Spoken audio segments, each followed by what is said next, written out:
dipersembahkan oleh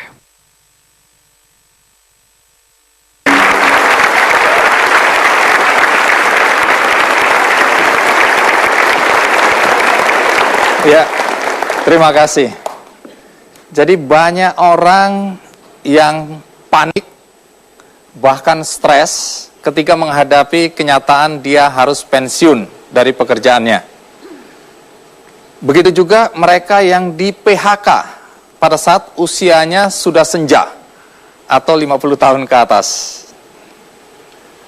Rata-rata orang-orang semacam ini tidak siap karena tidak siap kehilangan pekerjaan, kehilangan jabatan, dan kemudian merasa hidupnya tidak berguna lagi. Tetapi tamu Kick Andy kali ini justru sebaliknya. Mereka memulai usaha pada saat usia mereka di atas 50 tahun. Dan usahanya sukses. Siapa mereka?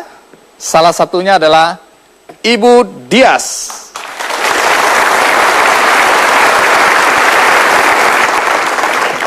Iya, Ibu Dias, terima kasih sudah hadir di acara Kick Andy. Terima kasih. Usia Ibu sekarang berapa? 69. Saya dengar Ibu pengusaha ya? Pengusaha kecil-kecilan. Pengusaha kecil-kecilan, artinya semut gitu ya. Jadi Ibu pengusaha apa sebenarnya? Bubur. Bubur apa, Bu? Bubur khusus untuk anak 6 bulan ke atas sampai dia kira-kira umur 1 tahun sudah mulai bosan karena sudah tumbuh gigi. Sama untuk para lansia yang sudah kehilangan gigi. Iya. Jadi ini bubur untuk orang-orang ompong. Iya. Betul. Ya. Menarik ya. Sama untuk orang sakit yang makannya pakai bahasa kedokterannya sonde, pakai selang lah bahasa awamnya. Iya. Pada saat Ibu memulai bisnis bubur ini, usia Ibu berapa? Tahun 63, lahir tahun 45, berapa itu?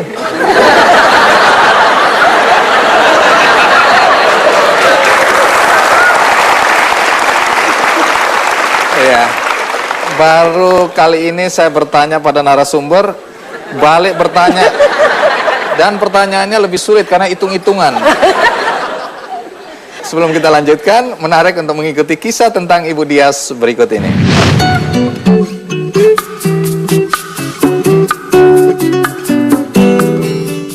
masa pensiun bukanlah halangan untuk berhenti berkarya dan tetap produktif.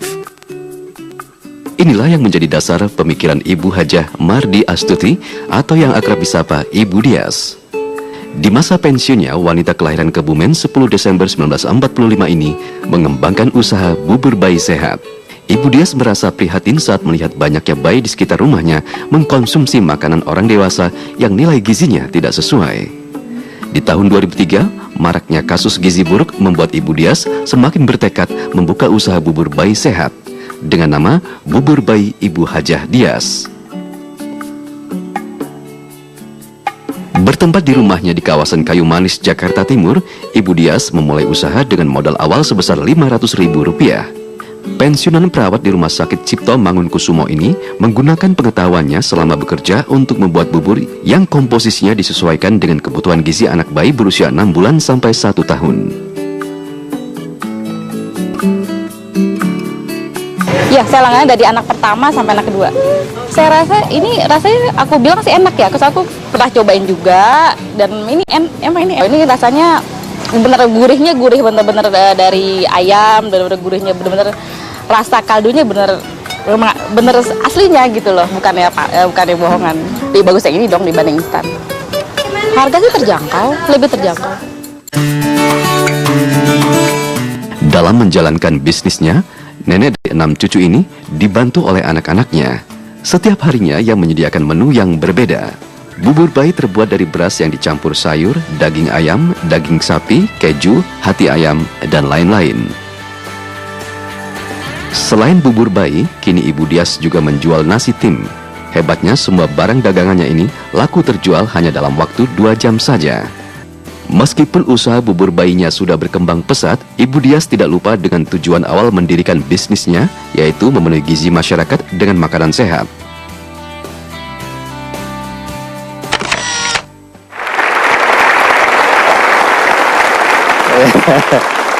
Jadi sebelum jadi juragan bubur, Ibu perawat ya? Ya. Berapa di lama Ibu jadi perawat?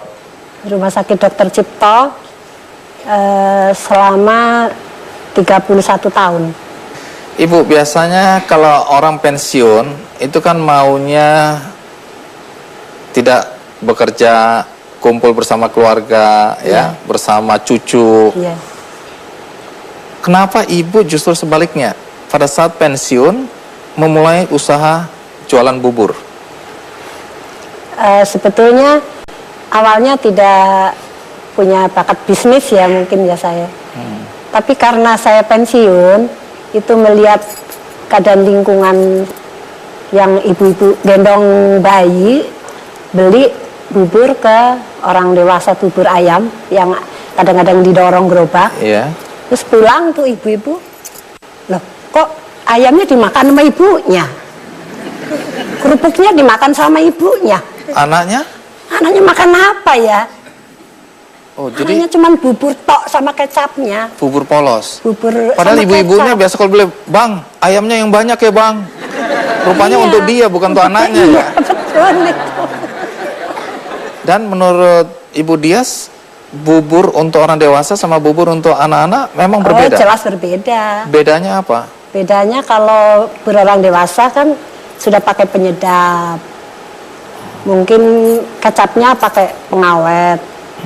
Nah, kalau bubur untuk anak-anak kecil kan belum boleh pakai zat-zat kimia begitu. Oh, jadi waktu Ibu lihat anak-anak diberi makanan bubur, Ya. dan itu bubur untuk orang dewasa, Ya. lalu apa yang membuat Ibu tergerak untuk berbisnis? Ya, untuk memperbaiki gizi anak-anak yang sedang bertumbuh kembang supaya dewasanya menjadi sehat. Dan waktu itu kebetulan memang sedang booming gizi buruk di Indonesia ini.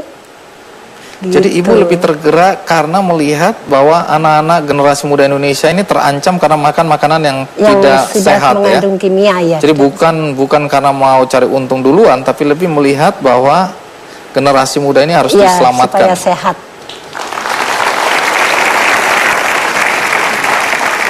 Siapa yang masak buburnya? Saya sendiri awal-awal tidak ada yang bantu. Jangan mengeluh dong Bu, saya kan cuma nanya. Saya kan cuma tanya kan ya. Kalau mau curhat ke suami dong, jangan ke saya. Jualannya di mana Bu? Di rumah, di Oh, teras jadi rumah. buka di rumah. Siapa pelanggannya atau siapa yang beli waktu itu? Ya, Terus? pertama laku 2 porsi Sehari. sehari karena saya buat juga masih panci kecil. Terus bagaimana cara Ibu mempromosikan bubur Ibu sehingga kemudian saya dengar dalam hitungan seminggu 2 minggu kemudian malah pembelinya terlalu banyak sampai harus pakai nomor begitu ya Bu? Ya, ya waktu itu kan memang sehari 2 hari sudah habis tuh 1 panci karena mungkin mereka sudah lewat nonton dibaca begitu ya. Terus 3 hari habis, hari ketiga habis tuh 1 panci kecil. Kalau boleh tahu Bu, merek bubur Ibu itu Ibu kasih nama apa? Bubur Sehat Hajah Dias. Oh, pakai nama Ibu ya? Ya, pakai nama itu. Ini sudah terdaftar atau didaftarkan? Sudah izin dari Dinkes, Dinkes DKI sudah. Terus dari Departemen Kehakiman saya juga minta hak paten sudah. Iya, karena kelihatannya sepele ya, bubur. Tapi karena menyandang nama Hajah Dias, maka merek ini menjadi penting ya. Menarik sekali karena belakangan bisnis buburnya berkembang begitu pesat. Tapi yang jadi pertanyaan adalah waktu itu sang suami melarang Ibu Dias untuk jualan bubur. Mengapa dan sekarang bagaimana ceritanya? Ikuti terus Kick Andy.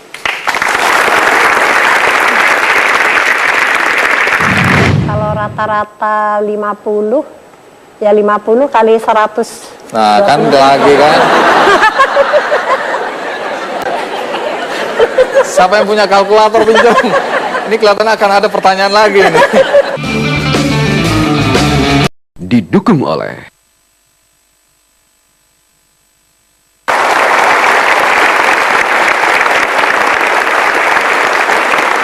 Bu Dias, dari jualan bubur saya dengar sekarang udah berkembang ya. Ya, Jual apa aja sekarang?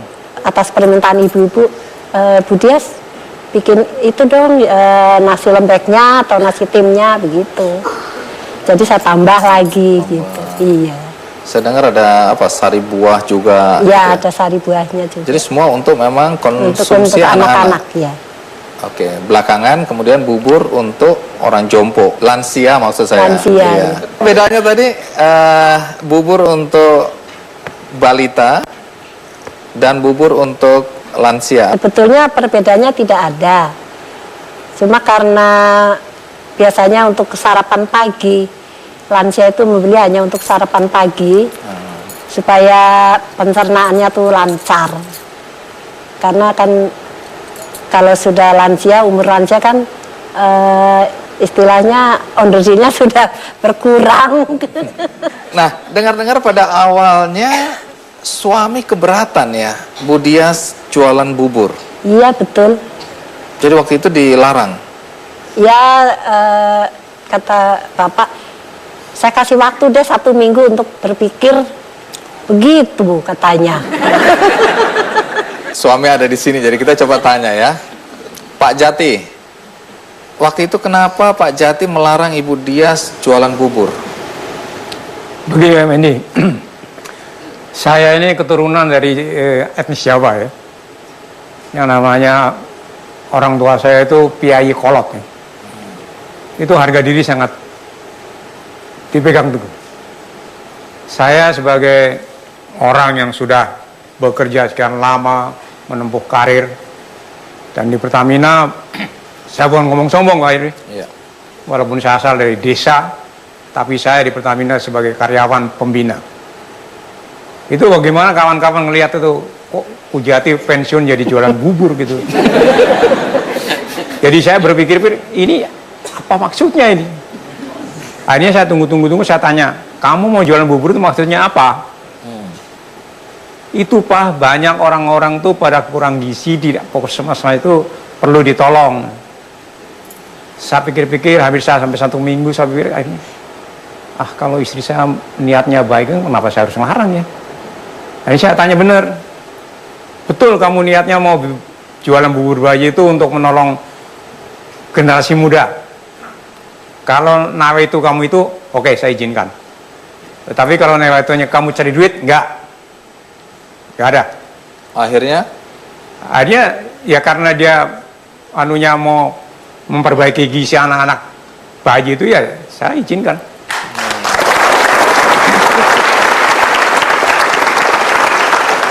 ya, dan memang itu tujuan utama ya. Iya. Jualan bubur ini bukan untuk mencari uang atau mencari keuntungan, tapi lebih untuk membantu generasi muda. Baik Pak Jati, terima kasih ya untuk izinnya. Dulu suami melarang ibu atau keberatan ibu jualan bubur. Ya. Tapi belakangan saya dengar anak-anak bahkan menantu sekarang ikut jualan bubur, betul? Iya betul, membantu. Karena dilihatnya ibunya jualan bubur kok sampai ngantri sampai ke jalan.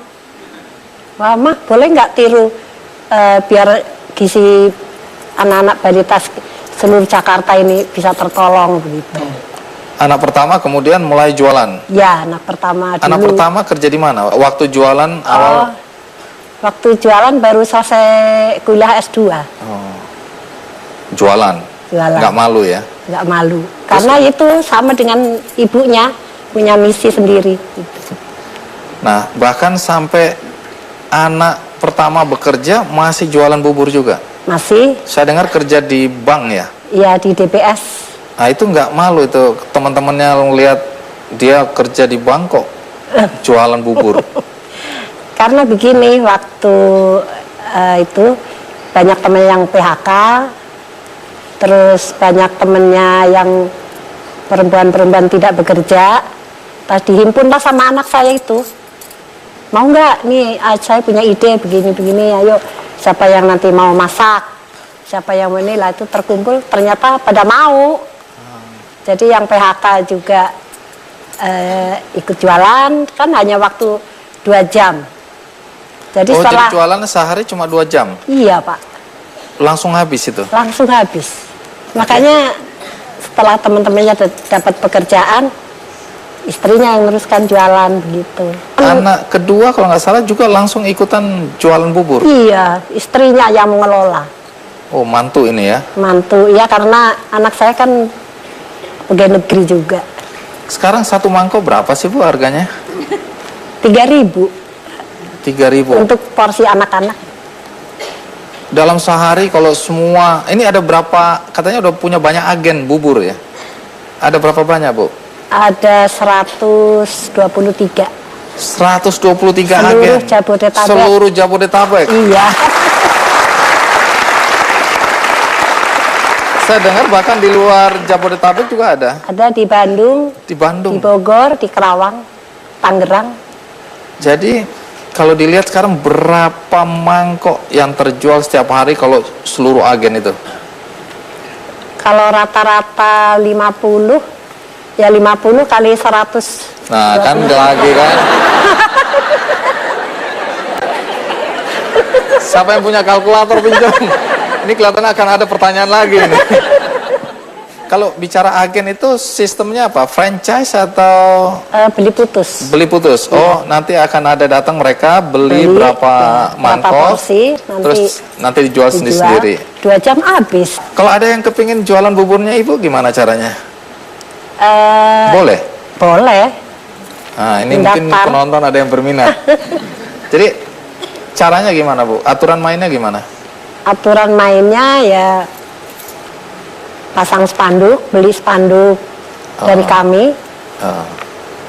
Terus sedia panci sendiri untuk membawanya.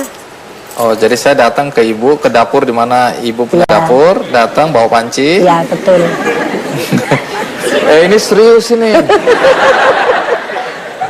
Nah, terus tinggal beli aja berapa mangkok. Ya, berapa porsi dia mau. Oke, terus silakan dijual Silakan sendiri. dijual sendiri begitu. Oke.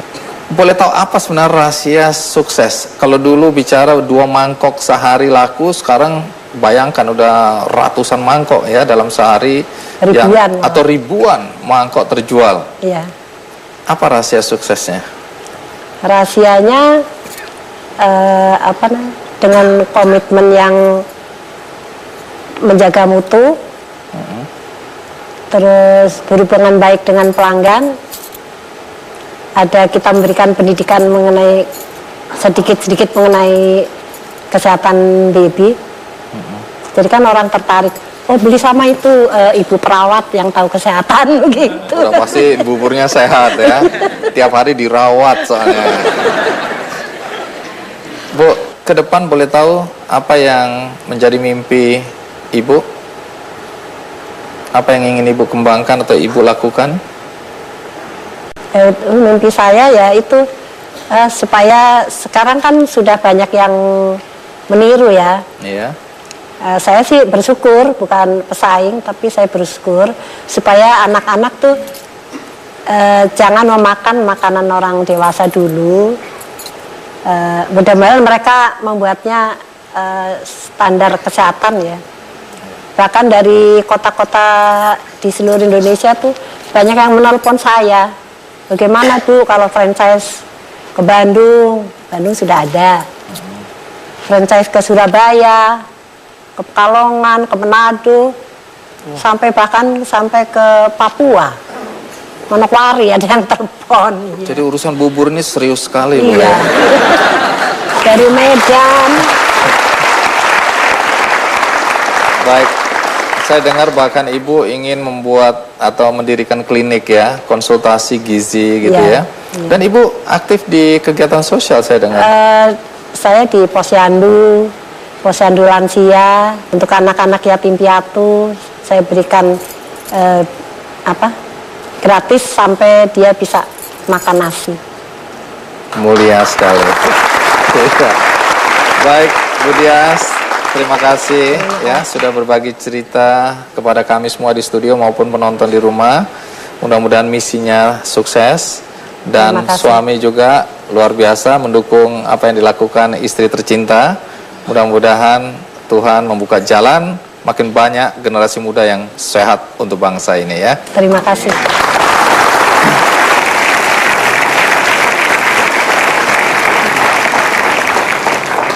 Dia di PHK pada saat usianya 53 tahun. Pada saat itu, 3 anaknya masih membutuhkan biaya untuk sekolah. Dunia serasa kiamat. Tapi, dia memulai bisnisnya dan sukses. Siapa dia dan apa bisnisnya? Ikuti terus Ki Candy.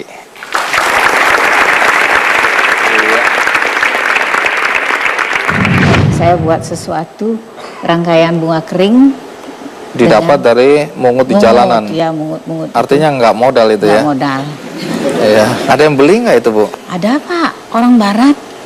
Saya kaget, kok dibeli ya?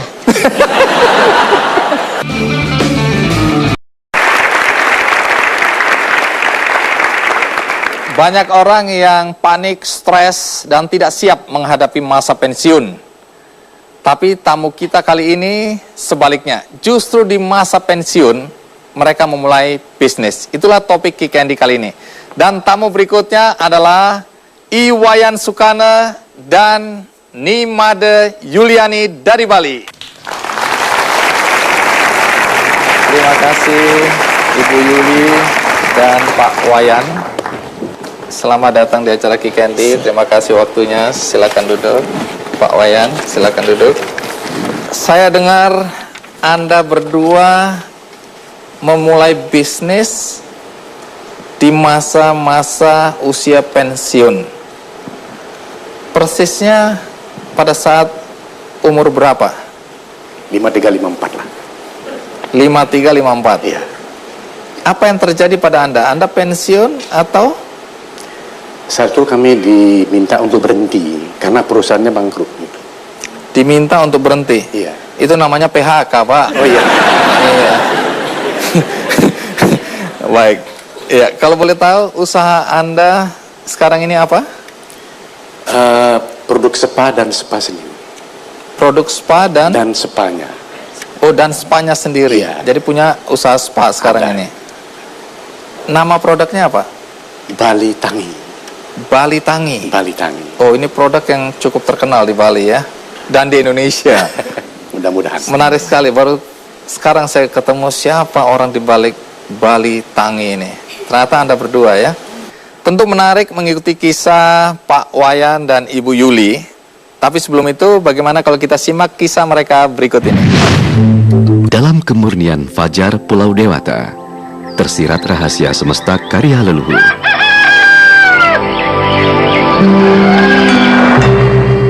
Tidak ada kata terlambat untuk memulai bisnis.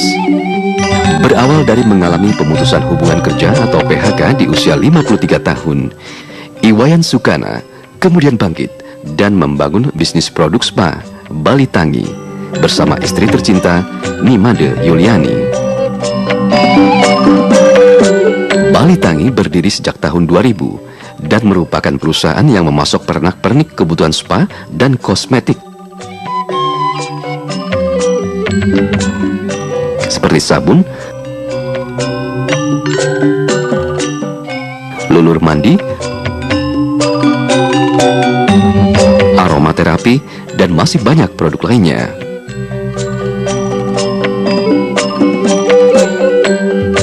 Dengan modal ketulusan, keinginan, kerja keras, dan ketekunan, Bali Tangi berkembang pesat menjadi pelopor produk spa tradisional di Bali.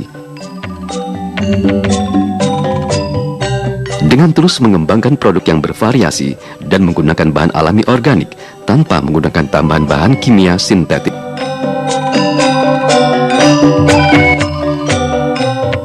Kini, produk Bali Tangi sudah banyak digunakan di berbagai rumah kecantikan, tidak hanya di Bali, tetapi juga di seluruh Indonesia, bahkan sudah menjangkau pasar luar negeri.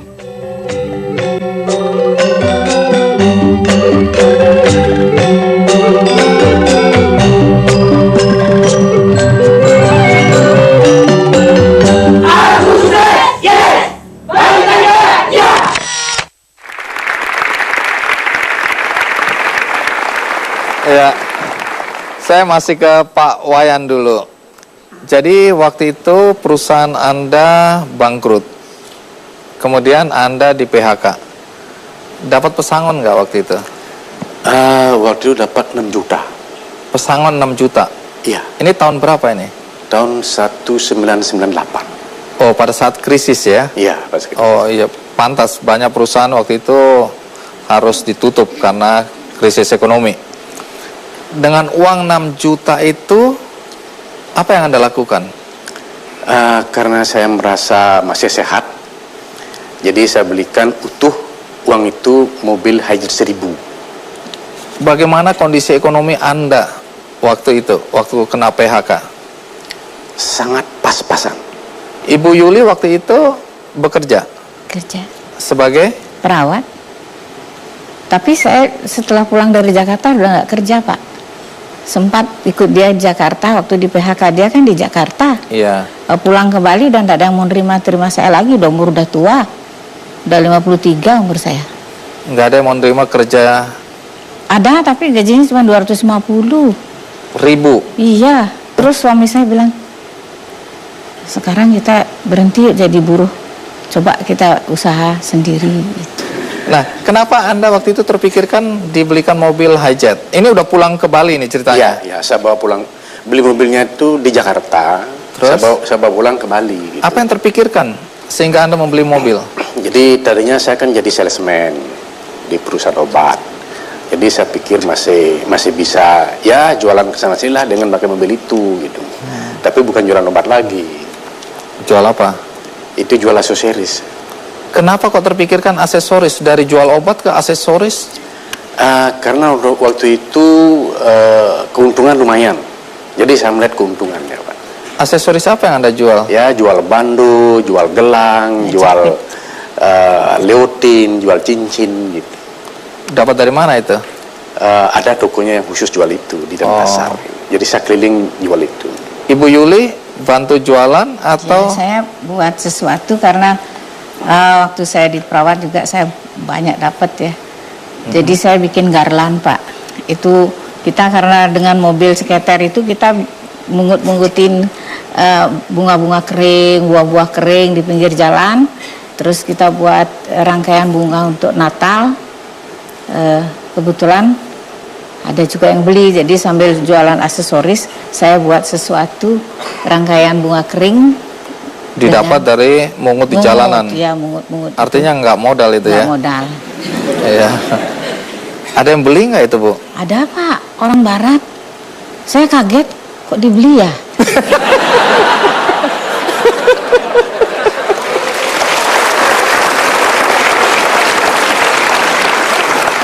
Saya kaget, lalu dia pesan 30 biji. Oh, Pak, cari bahan nih, 30. Gimana cari bahan yang sama? Begitu, akhirnya ya kita cari, terus dengan mobil kecil itu kita cari. Jadi keliling Bali untuk mungut-mungutin Ya, itu. ya, Pak. Tapi kemudian bisnis ini berjalan atau tidak? Berjalan, karena makin. Jadi saya bilang tadi ya, modalnya itu adalah bunga-bunga kering yang kami kumpulkan di sekeliling. Ya, anak-anak juga bantu, Pak. Anak juga bantu. Nah, kemudian bunga kering itu dirangkai oleh istri yang tercipta.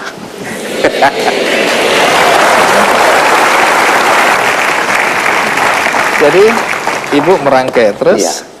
Jadi ditambah dengan aromaterapi, saya jual.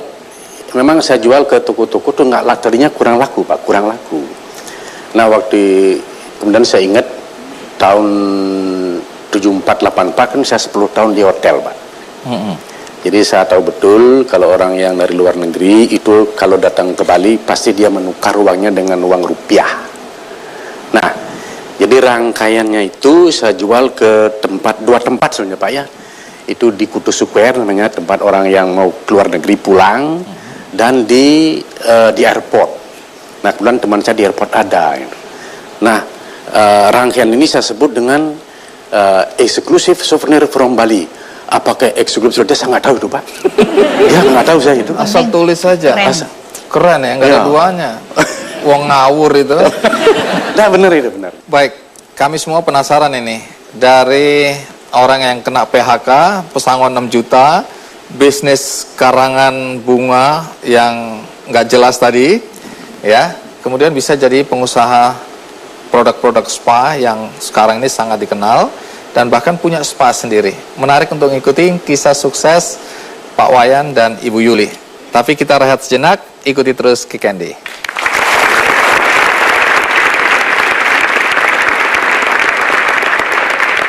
Nah, ini produk untuk saya baca ya, shampoo menumbuhkan rambut. Lah, Ibu nyindir lagi ini ya. Ya, Pak Wayan dan Ibu Yuli, bisa cerita bagaimana sampai Anda berdua kemudian berbisnis produk-produk untuk spa? Dengan diterimanya produk kami ini di spa-spa, jadi kami berpikir Pak, karena yang memakai produk spa ini orang-orang asing gitu. Di satu sisi yang diperlukan oleh spa itu adalah kosnya yang berkurang karena sekali cuci sudah bersih Pak. Nah yang kedua saya bilang tadi yang memakai itulah orang asing. Jadi saya berpikir kalau produksi saya diterima oleh spa ini berarti produk saya sudah go internasional. Itu yang menambah saya semangat Pak. Karena orang-orang asing yang menggunakannya itu. Siapa yang membuat rempah-rempah atau aromaterapi produk Bali Tangi ini? Dalam hal ini istri saya yang bikin Pak. Oh, jadi sebenarnya istrinya yang lebih hebat ya Pak? Lebih hebat. Iya. Ibu Yuli kok bisa membuat aromaterapi atau produk-produk Bali Tangi ini untuk spa? Dari mana ilmunya? Ibu kan perawat dulu. Ya. Kok bisa ngerti? Saya perawat bidan di desa dulu Pak. Saya di Kalasan pernah tugas di banyak sekali ibu-ibu. Waktu tahun 70 tuh obat sangat susah, jadi kita memanfaatkan herbal dan produk. Karena bapak ini bawa contoh scrub namanya ya, kalau orang Jawa bilang lulur, tapi kalau orang Bali bilang boreh. Boreh itu memang di Bali selalu dipakai. Jadi di sana saya banyak belajar buku-buku tentang boreh dari lontar-lontar lama yang telah diterjemahkan. Dan saya pikir kita harus hidup sehat. Jadi bahan-bahan dari produk kami itu organik. Kita kerjasama dengan petani-petani organik dari tahun 80-an, 85 ya. 85 kita masih di Bali, ini ke Jakartanya ini tahun 90-an. Jadi saya masih tugas di Bali, kerjasama dengan BOA, Bali Organic Asosiasi. Jadi biar produknya lain daripada yang lain, kita tidak memanfaatkan krem, tapi kita memanfaatkan beras dari Jatiluwih yang organik, sudah punya ISO 2000 dia, karena kita beras merah, beras putih, kacang hijau itu base-nya. Jadi sekarang ini berapa banyak produk yang dihasilkan dengan merek Bali Tangi? Produk apa saja itu? Kalau hanya scrub dan maskernya yang sudah dinotifikasi, jadi sudah legal untuk beredar kemanapun, itu 57 yang sudah dinotifikasi. 57 jenis produk ya? Ya, jenis produk. Nah, kenapa namanya Bali Tangi ya? Nah, ini dia yang... Oh, Bapak yang ngarang? Ya. Kenapa Pak, Bali Tangi? Jadi artinya gini, apa Pak, itu? Seiring dengan umur kami dan tanggung jawab kami juga kepada anak-anak yang waktu masih kuliah itu Pak ya. Jadi gini, jadi inti yang sebenarnya itulah kami tidak mau terpuruk. Walaupun umur kami sudah di atas 10 tahun, ya kami ingin bangkit terus. Ya tidak mau kena sindrom post power syndrome gitu. Jadi sudah tadi mungkin disampaikan, aduh, apalagi di PH umur sekian, nggak mungkin bisa kerja lagi. Kalau ngelamar tadi memang sudah ngelamar pekerjaan nggak diterima karena rambut sudah putih atau umur sudah. Jangan nyinggung soal rambut. Ya, silakan dilanjutkan lagi. Hindari soal rambut Pak. Kebetulan memang saya suka warna ungu. Tangi juga ungu artinya. Oh, Tangi juga artinya ungu. Oh, pantesan ini ungu, terus produknya ungu. Jadi itu kemudian berkembang ya? Berkembang, ya. Nah, tadi Anda bermodal 6 juta PHK, berkembang bisnis. Nah, kalau sampai sekarang ini ada 57 produk, siapa konsumen Anda? Siapa yang beli produk-produk Balitang ini? Konsumen kami ya di Bali, Indonesia, dan luar negeri.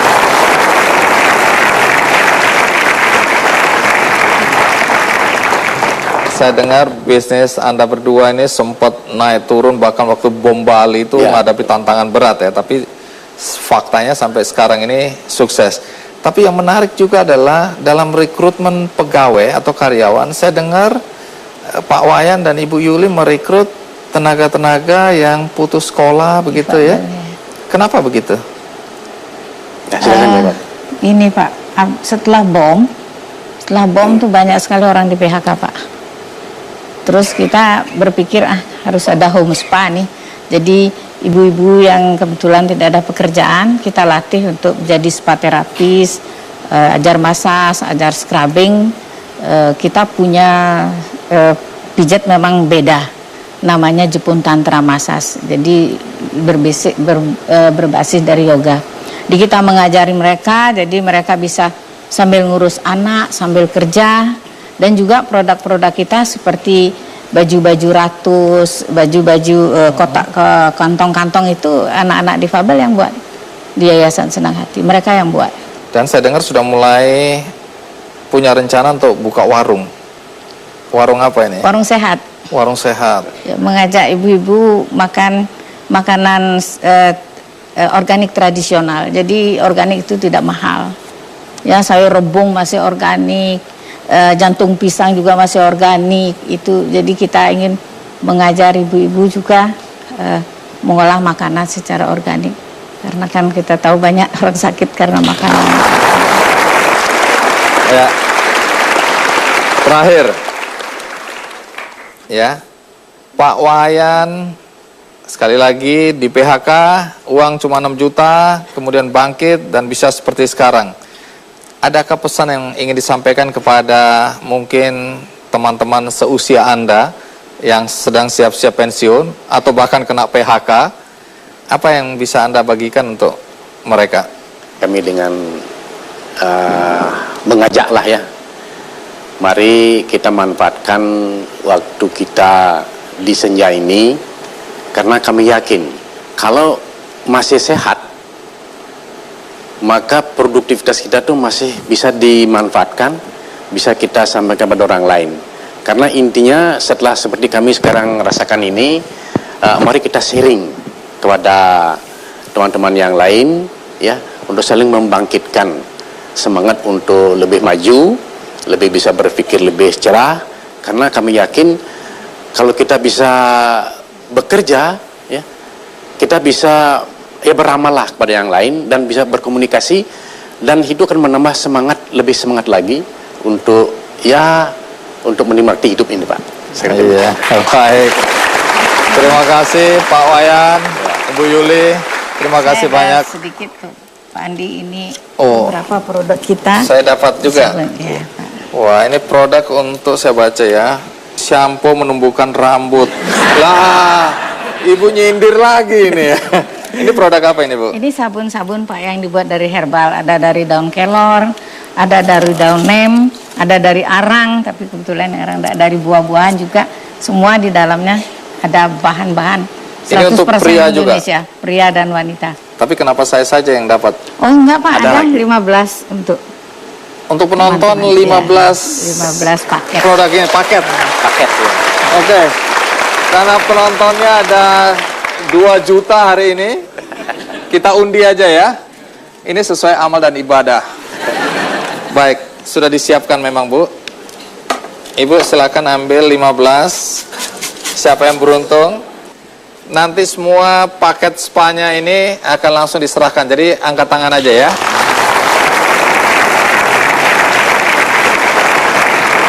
Baik, ya. Silakan duduk kembali. Terima kasih sekali lagi Pak Wayan, Ibu Yuli. Terima kasih banyak untuk kehadirannya.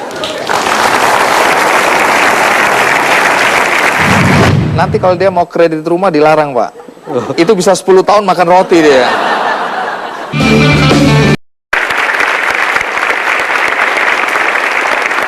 Pensiun dari perusahaan BUMN, kini dia jadi juragan roti. Setiap hari puluhan ribu roti diproduksi. Siapa dia?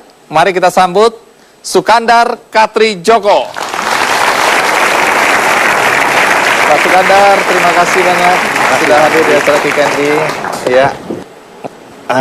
Ini menarik. Boleh tahu Anda memulai bisnis roti dari umur berapa? Umur 51. 51. Tahun 2002 saya masih aktif di BUMN. Oh, jadi sambil bekerja di BUMN, Anda sudah menyiapkan diri untuk... Karena waktu itu diberi kesempatan untuk pensiun dini. Oh, tapi saya tidak diizinkan. Oh, tidak boleh? Tidak boleh, sampai pensiun normal. Tapi mengapa Anda sudah menyiapkan diri untuk berbisnis? Ya, saya pikir nanti kalau pensiun, orang biasanya kalau mendekati pensiun, walaupun uangnya banyak, suka linglung juga kan. Suka pikun, kalau nggak ada kegiatan. Kalau nggak ada kegiatan. Ya.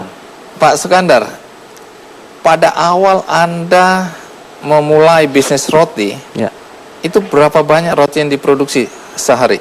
Waktu tahun 2002 itu mulai start hanya 4.300. 4.300 sehari. Itu dengan karyawan 6, dengan pedagang hanya kira-kira 10 orang. Kalau sekarang?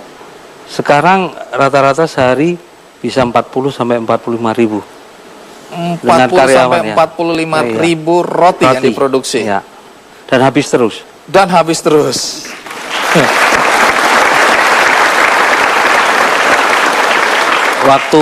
Waktu booming malah pernah sampai mencapai 80 ribu. Sampai 80 ribu. Ini roti merek apa sih? Mandiri Bakery. Tentu kita ingin tahu bagaimana sampai seorang pegawai negeri BUMN bisa sukses jadi juragan roti. Untuk itu mari kita ikuti dulu kisah berikut ini. Apa yang akan Anda lakukan ketika pensiun nanti?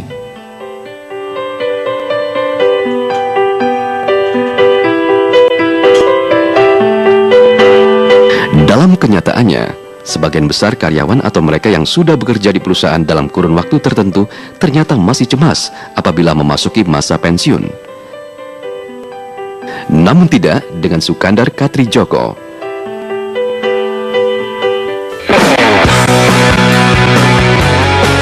Pria kelahiran Yogyakarta 3 Agustus 1951 ini setelah pensiun justru menjabat sebagai Direktur Utama Mandiri Bakery.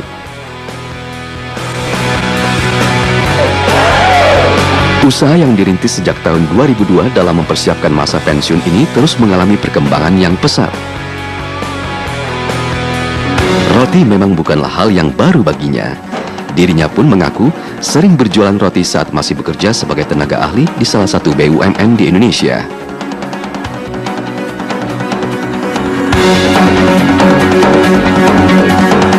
Berawal dari dana patungan bersama keempat rekannya, Sukandar mantap mendirikan pabrik roti dengan segmentasi kelas menengah ke bawah. Menariknya, semua produksi roti yang ia pasarkan ke seluruh Jabodetabek ini selalu habis terjual.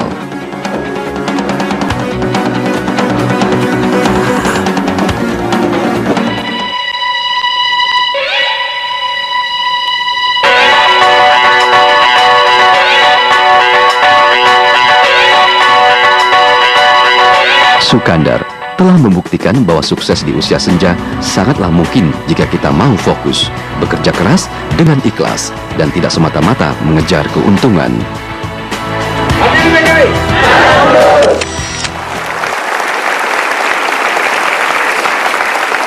Ya, Pak Sukandar, bagaimana sampai terpikirkan waktu itu untuk berbisnis roti? Kenapa nggak bisnis yang lain? Ya, waktu itu saya pikir roti itu paling praktis di Jakarta. Pokoknya pegawai, seorang supir atau mahasiswa, dia cukup beli 2, taruh di tas untuk makan siang. Jadi saya pikir pangsa-pasarnya sangat luas. Tapi keahlian membuat roti dan mengelola bisnis roti dari mana Anda tahu? Kalau membuat rotinya langsung kan waktu itu karena saya jadi RW, ada tetangga-tetangga saya yang PHK dan diantaranya penjual-penjual roti. Saya himpun untuk kita mendirikan pabrik sendiri. Makanya kita kasih nama Mandiri tadi. Mandiri? Ya. Maksudnya apa? Artinya apa? Ya, tidak tergantung siapa-siapa, juga tidak tergantung modal dari bank. Oh. Kalau boleh tahu modalnya dari mana? Nah, modal iuran waktu itu kan kita iuran berlima, terkumpullah uang 100 Berlima juta. itu siapa? Teman-teman yang lain, yang tetangga yang sekarang mereka ya saya sebagai direktur utama, ada direktur produksi, direktur pemasaran, direktur SDM dan direktur keuangan. Nah, kita berlima dikelola benar-benar seperti seolah perusahaan besar BUMN. Jadi ini seperti itu. Wah, Nah, kita padahal kumpulin cuma uang 5 orang aja ya. ini. Iya. Padahal cuma Karyawannya berapa waktu itu? Waktu itu baru 6 orang yang bikin, 6 yang orang. jualan baru 10. Oh, tapi Nah, dikelolanya dengan iya, gaya BUMN. Gaya BUMN. Karena saya kerja di BUMN, jadi iya. niru itu. Ada juga komisarisnya, Pak.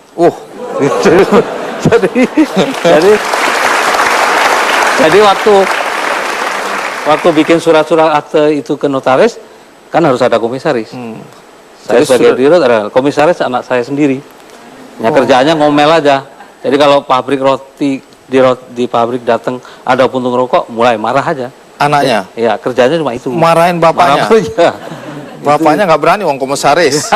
Ya. Alasannya ini pabrik makanan, bukan bengkel las.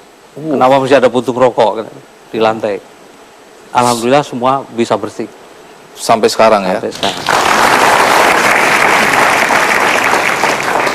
Berlima Anda patungan Ya. untuk mendirikan bisnis Ya, roti. Patungannya berapa waktu itu terkumpulnya? 100 juta. Saya kebetulan dipercayakan memanage itu di antara kawan-kawan. Kemudian kita beli hanya mesin-mesin bekas dulu. Pada mulanya? Pada mulanya 4.300 itu mesin-mesin bekas dan sangat murah kan. Kalau mesin-mesin roti yang aduk itu kalau bikinan Cina kan 200 juta. Tapi kalau bikinan Indonesia itu hanya 17 juta. Nah uang itu kita himpun dari selama 3 tahun direksi nggak gajian. Bang Andi, jadi kita kumpulin. Jadi 3 tahun nggak gajian, uangnya dipakai untuk investasi lagi. Ya. Apa tantangan terbesar yang Anda hadapi ketika awal-awal berbisnis roti? Ya tantangan pertama kan tentunya pesaing-pesaing yang banyak modal. Kemudian karyawan. Karyawan kita kan anak-anak putus sekolah dari daerah semua. Kalau anak dari Jakarta sendiri paling 2 minggu sudah nggak tahan kerja. Dengan prinsip saya ya memberi pekerjaan, di samping pekerjaan pengetahuan. Daripada mereka pergi jadi TKW. Kasihan. Saya dengar mempekerjakan ibu-ibu PKK juga. Ibu-ibu PKK juga. Tapi ibu PKK harus izin suami. Kenapa begitu? Ya maksud saya pagi-pagi dia makan kerja harus sudah menyiapkan suami berangkat bekerja, anak-anaknya berangkat sekolah, baru boleh masuk kerja. Jadi jam kerjanya tidak terikat. Sebenarnya enaknya kerja di pabrik roti kan nggak usah masak nasi, suaminya suruh makan roti aja tiap hari. Iya. Tapi di pabrik roti saya, Bang Andi, semua karyawan bebas makan roti sampai bosen. Paling seminggu sudah nggak doyan lagi. Ada juga satu karyawan yang selama setahun makan roti terus. Bertahan dia ya? Nah, karena dia punya cita-cita ingin beli motor. Akhirnya kebeli motor. Uang gajinya nggak pernah dipakai untuk makan, beli nasi. Roti terus. Roti kan gratis. Rotinya kan gratis. Jadi diambil 2 pagi, siang 2. Saya setelah dia setahun terus motornya bisa lunas, dia sudah tercapai beli motor kan. Nanti kalau dia mau kredit rumah dilarang, Pak. Itu bisa 10 tahun makan roti dia.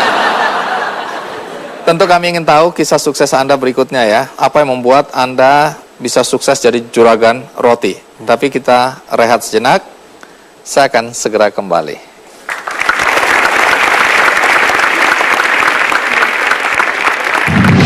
Jadi saya makan 2 sudah terlalu karena ini ada 4 jadi saya harus kembalikan.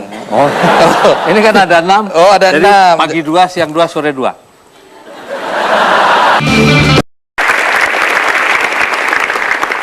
Pak Sukandar, pensiun sebagai karyawan BUMN, kemudian Anda bisnis roti dan sukses jadi juragan roti. Ya, tadi kalau dilihat pertama kali memproduksi kan cuma 4.300-an roti per hari dengan 6 karyawan. Kemudian ada berapa pedagang rotinya? Cuma 10. 10. Ya. Nah, kalau boleh tahu sekarang berapa karyawan Anda? Sekarang yang bikin roti 76. 76 orang. Ya, sama seluruh kebersihan. Roti yang diproduksi sudah mencapai 45.000 per hari. Rata-rata ya. Itu dijual di mana saja itu? Sejauh Bodetabek. Se-Jabodetabek. Ya, kita punya agen 5 gitu, distributor diantar pakai truk. Satu agen itu 13.000. Yang lainnya semua pakai motor. Setiap hari begitu itu Ya. Harga roti Anda yang termurah berapa, yang termahal berapa? Jadi harga yang termurah itu 1.000. Roti Anda, ini saya dengar katanya loh Ya. katanya enak. Tapi orang-orang kita biasanya gengsi kalau makan roti 1.000-an. Kecuali anak-anak kos yang ada di sini nih, mahasiswa. Pernah katanya satu hari Anda ngetes gitu ya. Ya. Roti Anda masukkan ke bungkus atau kemasan dengan label Roti harga yang lebih tinggi, harga roti-roti mahal. Ya. Apa yang terjadi? Ya, yang makan bilang, ini rasanya sama roti mahal dengan rotimu. Padahal memang roti yang dimasukkan, roti saya. Tapi yang lebih menarik lagi, waktu ada arisan ibu-ibu di satu tempat yang elit, dimasukkan ke dus-dus kan. Di roti itu labelnya 1.000.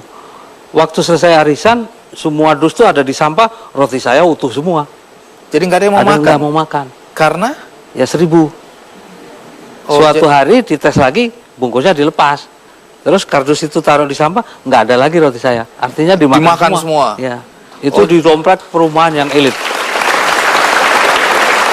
Jadi makan kesimpulannya gengsi. apa kesimpulannya? Sembalanya ya bangsa kita masih makan gengsi.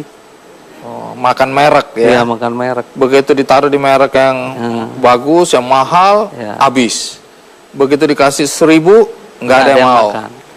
Pernah juga ada di kantor pemerintah yang ya cukup terkenal kan. Warga saya beli roti saya yang merek yang isi pisang coklat, beli kan 600. Dibuka bungkusnya, taruh di piring kecil, taruh tisu, rapat di kantor pemerintah itu. Jadi dibeli kantor pemerintah 7.500. Jadi kesimpulannya apa ini? Ya itu tadi, makan gengsi. Semua makan gengsi. Lah Anda jual aja 7.500. Oh, enggak.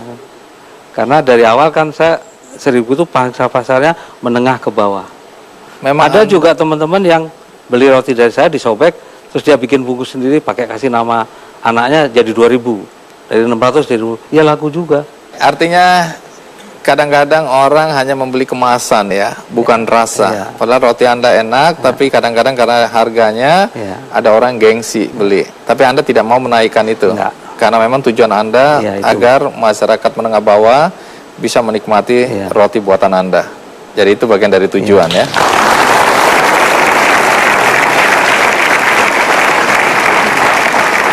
Kalau dilihat begini,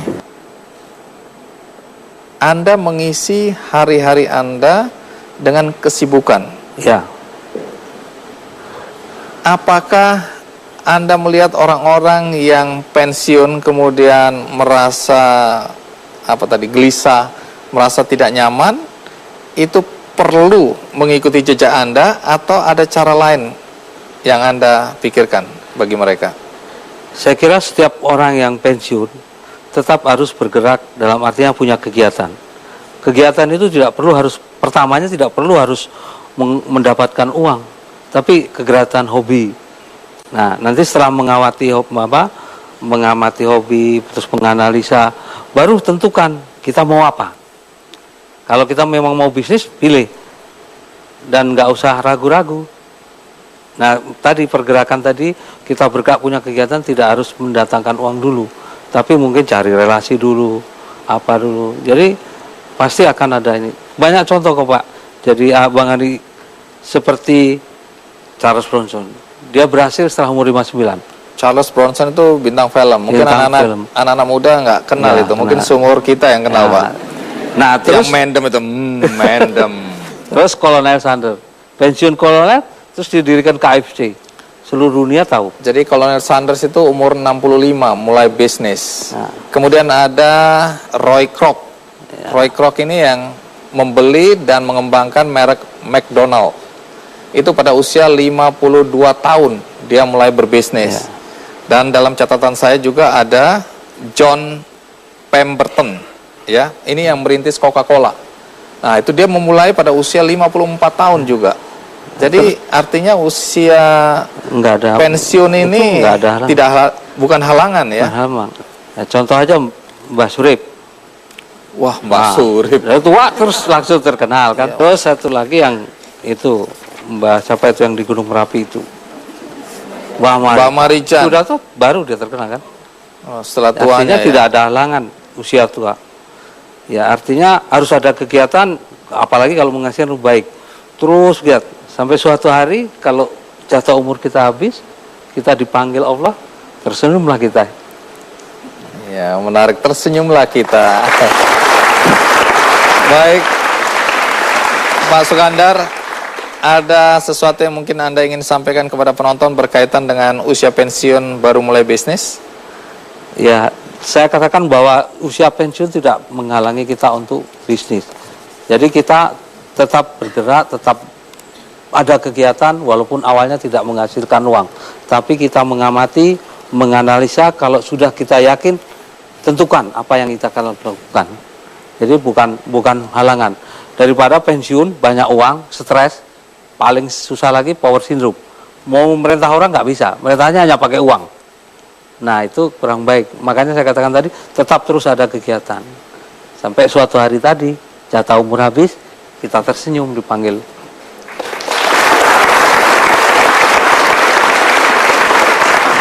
Baik, terima kasih Pak Sukandar. Ini ada apa sekedar ini? untuk mencicipi roti. Oh, saya dapat roti. Ya. Enaknya jadi host itu begitu ya. Ada produk ini dapat, ada roti dapat. Wih, banyak betul rotinya, Pak. Nah, sesungguhnya kalau mandiri begini, too enough, nggak perlu. Too enough. Ya, jadi saya makan dua, sudah terlalu. karena ini ada 4, jadi saya harus kembalikan. Oh, ini kan ada 6. Oh, ada jadi 6. Pagi 2, siang 2, sore 2.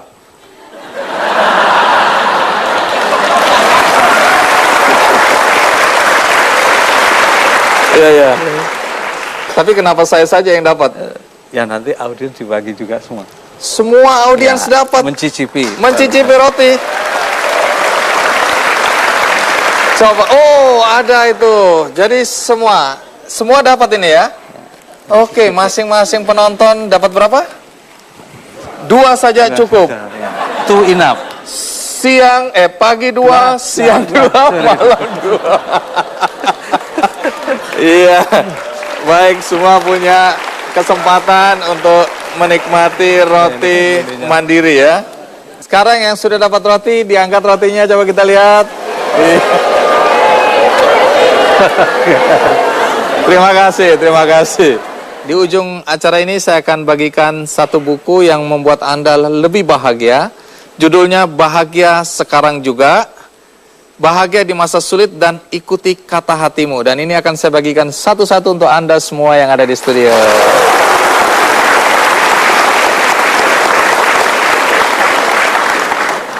Bagi Anda di rumah, Anda juga bisa mendapatkan buku bagus ini dengan mengikuti undian di website kickandy.com. Akhir kata, semoga tayangan ini berguna bagi kita semua. Sampai jumpa.